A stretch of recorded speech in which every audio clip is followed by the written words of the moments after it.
What's up, everybody? Thanks as always for supporting the show. It would mean a lot to me if you would take a second to scroll down and hit that subscribe button to the Hoops Tonight YouTube channel, and then follow me on social media on TikTok, Instagram, and Twitter so you guys don't miss any of our content over the course of this season. All right, let's talk some basketball. All right, let's talk about yesterday's fiasco. So it was funny because I was skiing and all that happened was we had a mailbag question, right? So Monday's show, we're doing the usual thing. We did a game breakdown, Pacers, Mavs. We did power rankings. And then a mailbag question. Somebody just asked, would you take, where does Jokic's peak rank with Kevin Durant and Steph Curry? And I answered the question authentically with what I believe to be the truth, which is that Nikola Jokic's peak is higher than Kevin Durant and Steph's has ever been. And I broke down why. I explained Nikola Jokic is kind of like the consensus best player in the world right now. And I just don't think that ever was even remotely the case for Kevin Durant or Steph Curry. And we kind of got into it a little bit, but it was a short little response and a mailbag question. Well, our staff clipped it and put it on social media, and it was like a complete shit show on Twitter. It was everyone was disagreeing. All the Kevin Durant and Steph Curry fans were super upset. I obviously am not going to get into that kind of side of things because the internet's a nasty, nasty place. And I've talked about it on the show, but like player stands are like some of the worst elements of basketball discourse these days because they feel the need to just defend their player at all costs. And it just leads to some really, unfortunately, bad basketball discourse. But I do think there's an interesting basketball question or basketball debate to have here. And a lot of you guys, listeners of this show who are well-meaning and obviously want to have a real discussion about it, made really interesting counterpoints. And I have, 8 different counterpoints that you guys made in the YouTube comments. And so what I thought would be fun is, obviously, my stance is Jokic's peak was higher than Kevin Durant's and Steph Curry's. Therefore, based on the fact that he's the best player in the world and his dominance in this stretch is just kind of better than what those guys did. That's my stance. You guys disagree. Here are some counterpoints. Let's argue about it. So I figured that's what we would do in this segment. So first comment. Listening to how Jokic is by far the best player of this generation baffles me. How many championships does he have? So that's the first clarification. It was strictly a question of who had the higher ceiling in this particular era, right? So obviously Steph and Kevin Durant are over Jokic all time. Kevin Durant's a two-time champion, two-time finals MVP. Steph Curry is a two-time MVP and a four-time NBA champion. Obviously what Steph did in 2022 moved him way up in my all-time list. I think I have Steph fifth among all perimeter players in modern NBA history. So obviously I don't have Jokic above those guys all time.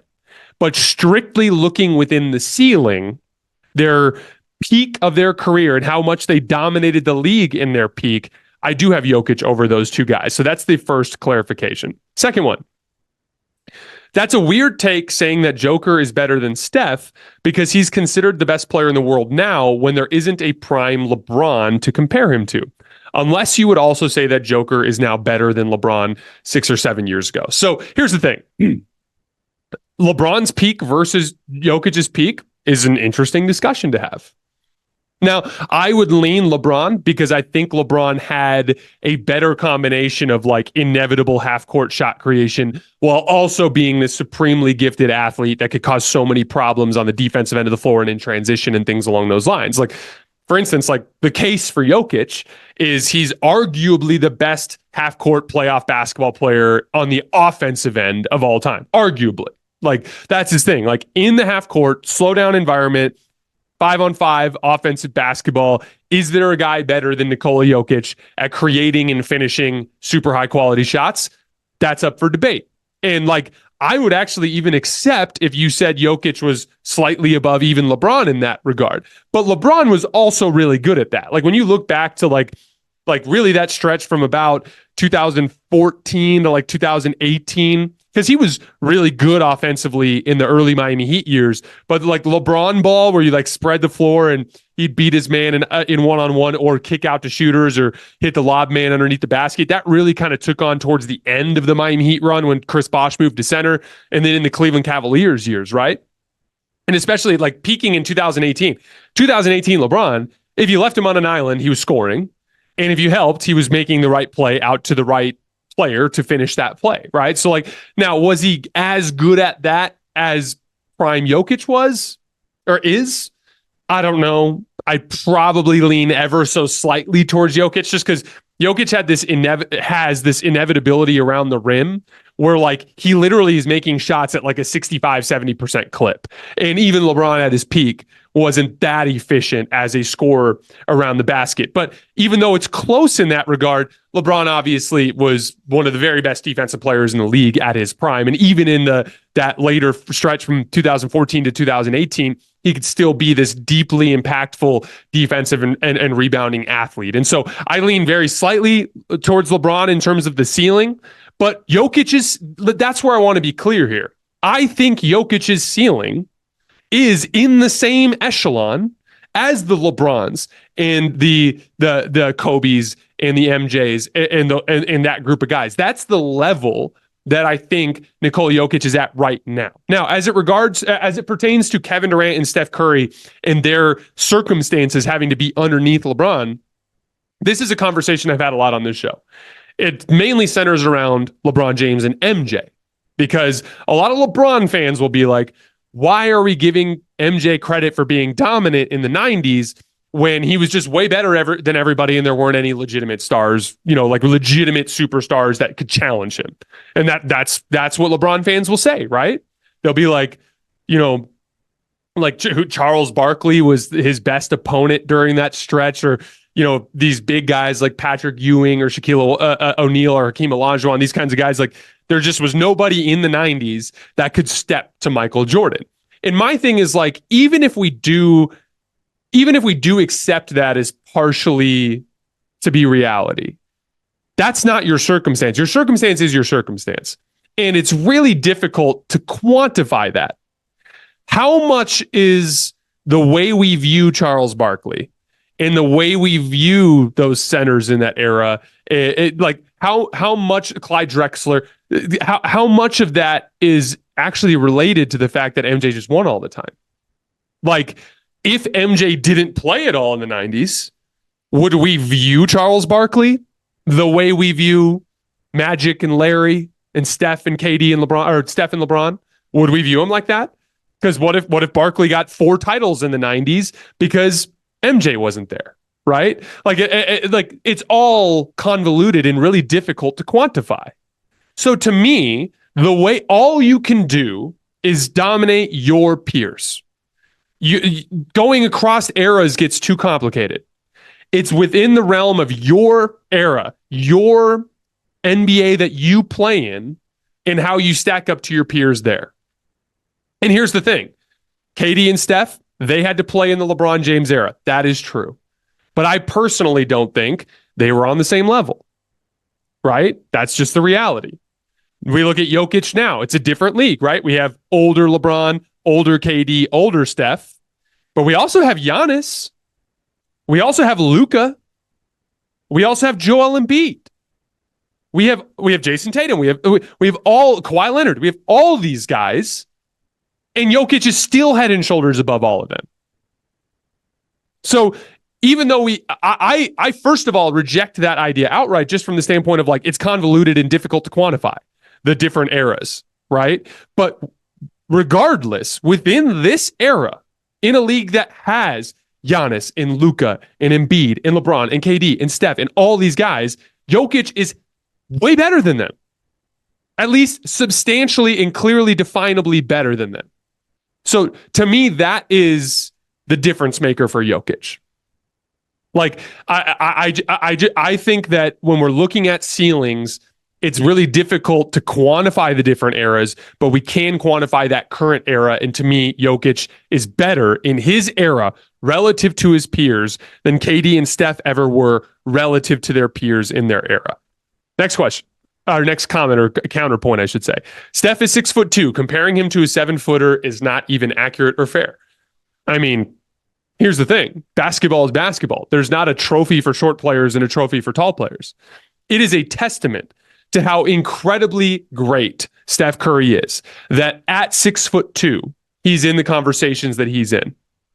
But the reality is, no one walks out onto the floor in game 6 of the Western Conference semis last year and goes, everybody add 15 points to the Warriors because Steph's 6'2". That's not how it works. Your height is your height. That's your circumstance within the game of basketball. If Jokic's height is something that gives him an advantage, then he has an advantage. That's just how it works. And again, to me, it's a testament to Steph that he's had as much success as he has at his size. Next comment. As a Denver fan who works at the arena, I agree with everything you said, except who cares about polling fans? Most of them are biased and many are uninformed. How about if we poll 100 scouts, GMs, or coaches? Jokic would probably win that poll by an even greater margin, and it'd matter far more than the fans. First of all, I do agree that if you polled 100 scouts, GMs, or coaches, the vast majority of them, probably 90, 95 of them, would say that Jokic is the best player in the world.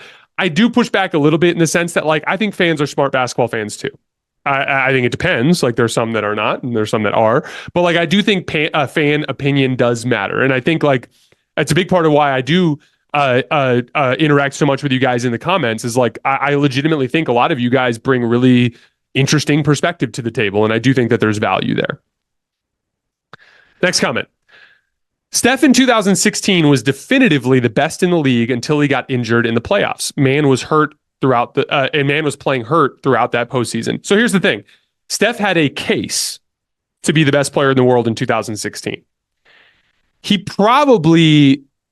I would say that was probably when he peaked on that conversation, in the sense that like during the 2016 season, there was probably a higher percentage of fans and people that thought Steph was the best player in the world. But even then, it certainly was not definitive, and the majority still felt like it was LeBron. There was a point in time there around 2016, especially in the regular season, where a good like third, it felt that way. Now, all Warriors fans have felt that way. Like, there's no doubt. Like, I know Warriors fans are super high on Steph Curry. They think he's been the best player in the world from like 2014 to now. You know, like, I know a lot of Warriors fans feel that way. But in the overarching court of public opinion for basketball, in 2016 was probably Steph's peak in the way that he was regarded. And in that phase, I still think the majority of fans and NBA personnel thought LeBron was better than him. And so I would mainly just push back on the word definitively there. There was no stretch ever where definitively Steph was the best player in the world, meaning like 75% plus of fans and 75% plus of league personnel thought Steph was the best player in the world. I don't think that ever happened. Next comment. According to Jason's own logic, it's unfair to compare a center to a wing/guard, as the game is vastly different for each category. Jokic at his best is comparable to peak Giannis at the moment. He passes both the eye test and stats test to be the most dominant big player in the generation. But unless Jokic does a similar run as Steph in 2022 or Dirk in 2011, I would never consider his peak better than Steph, who in 2022 beat one of the best defensive teams in the era without a top 30 co-star. If you want to make the deduction that Jokic is better from the fact that Denver is currently better than the Warriors, fine. Let's not ignore that Denver has the best 5-man lineup in the league, while the Warriors do not have even a solid secondary scoring option. So a bunch of different stuff here and some interesting points. Like, for starters, the wing guard versus center thing. I agree. It's really difficult to compare the two. They basically play different positions. But to me, that more applies to historical conversations, because like nowadays, centers do function more as perimeter players. Like Embiid and Jokic basically run their entire offense.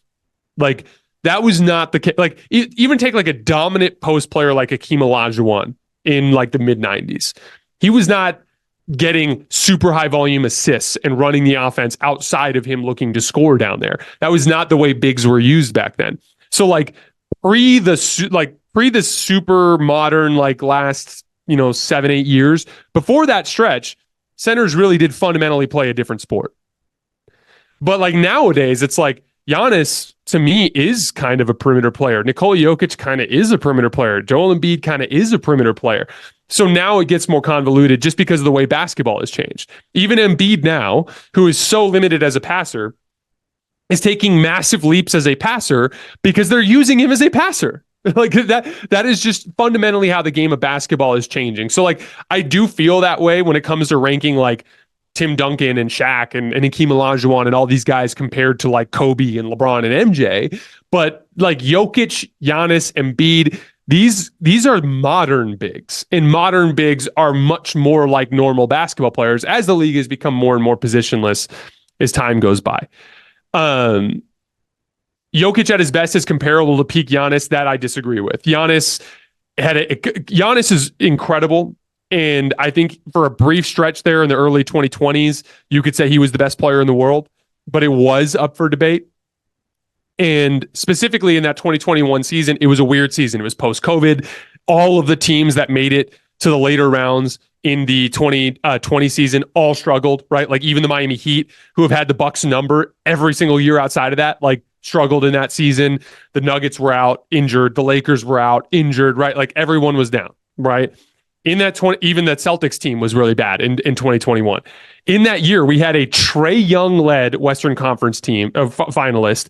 We had a Paul George-led Western Conference finalist, and we had a Suns team make the finals that was led by Chris Paul and Devin Booker, and was just not nearly as good as some of the other championship contenders we've had in recent NBA history. Does not mean that championship doesn't count. Just means that Giannis kind of hit his peak, so to speak, where he kind of took that number one spot in the league during kind of a confluence of events where he was able to take that spot. But then he immediately lost the spot as the league got deeper and Jokic surpassed him. And to me, Jokic last year, like ripping through the KD Booker Suns, ripping through the LeBron AD Lakers, ripping through the Jimmy Bam Heat. Like that was just another level in my opinion. And so to that other question, he would need to have a similar run to Steph's 2022 run or Dirk's 2011 run? I think Jokic's run is every bit on that level. Absolutely. Unquestionably. Now, the point about Steph not doing it, or the Steph doing it without another top 30 co-star, that's where it gets complicated. Because here's the thing: your value as a basketball player is strictly what your value is in your role for your team. That's all that really matters, right? So, for instance, like Jamal Murray on the Nuggets, because they have the defensive personnel to give him an achievable defensive role, because he can focus on shot making on the offensive end, because of what everything else the Nuggets offense can do, he impacts winning for the Nuggets at a top 20 level. And I reflect that in my player rankings, right? But like to me, Andrew Wiggins and what he did in that 2022 playoff run is highly underrated in a different way. How did the Warriors win in 2022? It was Steph's greatness, but what was another big chunk of it? It was Andrew Wiggins kind of shut Luka Doncic down, or at least made him way less efficient. Andrew Wiggins kind of shut Jason Tatum down. Definitely made him way less efficient. Like, that was a big part of it. Andrew Wiggins and his on-ball defense against the best players in the world in that stretch was a huge part of Golden State winning the title. In addition to him giving you the legitimate secondary shot creation and big-time rebounding and downhill athleticism and matchup attacking, like Andrew Wiggins was great in that run. Like this last point here, let's not forget that Denver has the best five-man lineup in the league. Golden State in 2022 was a similar type of deal. I don't think they were, for the record, I do think that Warriors team was not quite as good as the Nuggets were, which, by the way, the Nuggets were the Nuggets were more dominant. The Warriors were actually threatened a couple of times during that run, right? That Warriors team had a really well-fitting starting five. Klay Thompson came back. Klay Thompson locked up Jaylen Brown in the finals down the stretch, right? Talked about everything Andrew Wiggins did. Draymond Green's one of the best defensive players in NBA history. Like they were similar to Denver in the sense that they didn't have star power beyond their superstar, but all of their guys were stars in their roles. And so to me, like Steph's 2022 run has some similarities to Nikola Jokic in the 2023 run. But to me, Nikola Jokic was definitively better than everybody in the league and has clearly put a bit of separation between him and his peers in a way that Steph has not been able to do. Two more.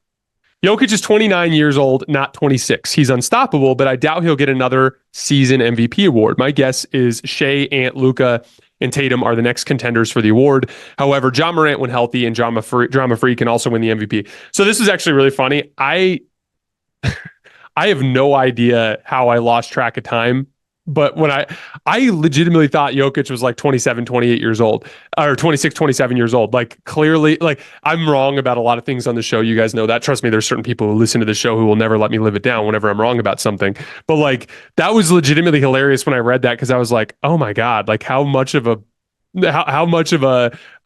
brain fart is it for me to not remember that Nikola Jokic is older than that? But I was surprised by that, and that does affect his long-term potential. So like if he wanted to pass KD and Steph all time, he needs to continue to accumulate accomplishments. And if he's 29 years old, it's just harder to do than if you're 27 years old, for instance. So that might affect him in the all-time conversations, but that doesn't, to me, affect anything having to do with his ceiling.